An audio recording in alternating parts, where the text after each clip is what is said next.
Hi, in the video today I'm going to be looking at a case example of a patient who has OSDD, other specified dissociative disorder, and dissociative amnesia, and we're able to figure out a route through both of these, looking to try and help her with the problem that she was experiencing about having lost something. So the case example is the patient had located an item in her house that was of some nature of preciousness to her. We shall just call it a box for the sake of this video. So she had clearly put the box somewhere for safekeeping and couldn't remember where it was. Now that's a fairly simple thing that occurs to most of us, including me, quite a lot. You just lose things and you can't remember where they are. But because she had dissociative amnesia and we tried to understand exactly where this could be, it felt like it was more of an amnesia thing than a forgetting thing. She had searched the house, looked all over the place for this box, could not find it and had zero recollection of where it could be. Now, because we knew that she has OSDD, and that means that there are other parts in the system, other internal alters, parts or others, self-states, whatever we want to call them, that we wondered whether or not these parts would know where the box was. So the first thing we did was in the therapy session with this patient is I got permission to speak to the parts kind of through the patient, and I asked them if they knew where the box was, and I got a zero response, a silence. So the patient was very much a case of they can hear you but they're not saying anything, and it felt like we're in an impasse within that. I felt as if just asking them a very kind of grown-up cognitive question, do you know where it is, yes or no response, was probably not going to work out after I tried it, possibly because they felt they might get into trouble or that they felt they were being blamed for hiding the object or relocating it or doing whatever it might be. Either way, the patient wanted the box. It could not be found. It was absolutely nowhere. I came up with the idea then of doing a game with the internal parts in the system, and with permission from the patient, in a therapy session, we did a sort of hypothetical walk round of where this box could be within the house.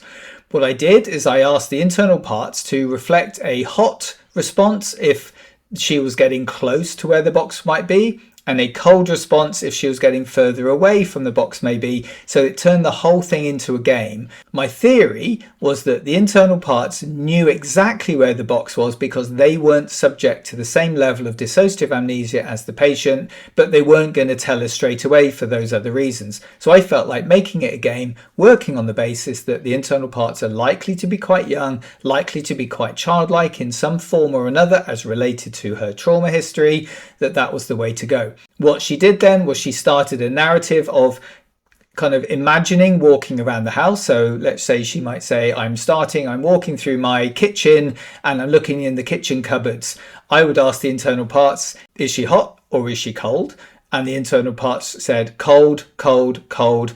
And if she moved, say, like to the utility room or out towards the garden, it was cold, freezing, freezing, freezing was the response that she was hearing them say internally. So she was narrating the stuff to me as I was asking. She was telling me where she was walking through the house in her mind's eye.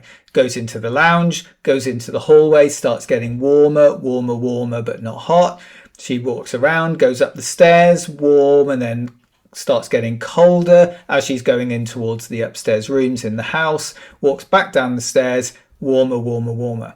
So she's sitting in the therapy room telling me I'm walking through all these places, the internal parts are listening and they're saying hot or cold. As she gets towards the base of the stairs, it's warm, hot, hot, hot, something to do with the stairs. There's an understairs cupboard. She opens the understairs cupboard where she has looked before. She opens the door. She starts having a rummage around in, and it's hot. It's boiling, boiling, boiling is the message that she's hearing in the head.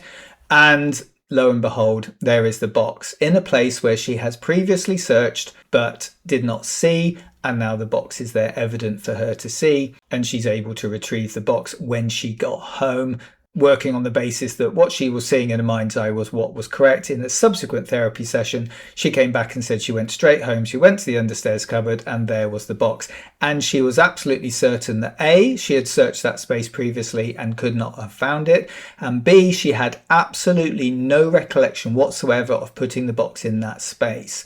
So she had the dissociative amnesia for where that box was, assuming that's exactly where she did put it and it wasn't done in a different way. But let's say she put the box there, had complete amnesia for it, but that amnesic barrier did not apply to the internal parts who knew where it was all along, but we're not going to give that knowledge to her or me directly on asking, but through a game they played with me, with her, they found the box. So we use that then as a process of building internal communication with the OSD system, overcoming a dissociative barrier, overcoming a stressful event, losing a box that had some precious aspects to it, and using that in future therapy sessions to work on that communication and build in the sense of things, ultimately to get to that point where whenever something got lost, instead of her spending hours rummaging around the house trying to find it, she did the internal exercise, play the hot and cold game. So she was able to do that subsequently at other times where things got lost or misplaced or whatever it might be. So I like that as an example because it uses play. It's a very strong therapeutic technique. It's something that she was able to work on once and then build on time and time again, and that became a really useful part of her for therapy going forwards. I hope that's been a really useful case example for you to listen to. It was quite a lot of fun to actually do therapeutically, and it certainly meant a lot to her and the internal system afterwards. So thanks ever so much for watching. Please put any comments that you would like to on this video, on the nature of it and what we talked about. And as always, in between now and the next video, please do take great care.